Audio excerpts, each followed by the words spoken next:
Hi friends, welcome to Rati Creations. This is Nadia Gopinath. So இன்னைக்கு நான் பார்க்க போகிற வீடியோ வந்து டெய்லி டிஸ்பேட்ச்க்கான வீடியோ தான். ஸோ உங்கள் அட்ரஸ்க்கு ஏற்ற மாதிரி என்னென்ன ப்ராடக்ட் ஆர்டர் கொடுத்துருக்கீங்களோ அட்ரஸ் படி எடுத்து வச்சுருவாங்க எல்லாமே. அண்ட் தென் பேக்கிங் அக்கா பேக் பண்ணிடுவாங்க. ஸோ கொரியர் பர்சன் வந்து கொண்டு போயிடுவாங்க. ஸோ நீங்கள் புக் பண்ணி 3 to 7 daysக்குள்ளே ரிசீவ் ஆயிரும். 7 days நான் அதிகமாக தான் சொல்லுவேன். ஸோ அதுக்குள்ளவே வந்து மேக்ஸிமம் வந்து உங்களுக்கு ரிசீவ் ஆகும். இன்கேஸ் ஏதாச்சும் கொரியர் இஷ்யூவாக இருந்தால் மட்டும்தான் சம்டைம்ஸ் வந்து டிலே இருக்க சான்சஸ் இருக்குது. அதுவுமே வந்து நம்ம கிளியர் பண்ணிடுவோம்.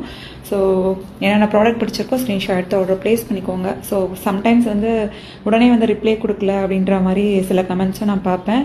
ஸோ நீங்கள் பார்த்தீங்க, இந்த வீடியோவில் பார்த்தீங்க அப்படின்னாலும் தெரியும், ஒரு 3 பேர்கிட்டக்க ஒன்லி ரிப்ளை மட்டுமே வந்து கொடுத்துட்ருக்காங்க. ஸோ உடனே வந்து ப்ராடக்ட் வந்து செலக்ட் பண்ண முடியாது இல்லையா? ஸோ அந்த ட்ரான்சாக்ஷன் இருக்குது, அட்ரஸ் டீட்டெயில் இருக்குது. ஸோ அதெல்லாம் 1 by 1 பார்த்துட்டு உங்களுக்கு கண்டிப்பாக அன்னைக்குள்ளே வந்து ரிப்ளை வந்துடும். So thank you so much for your trust and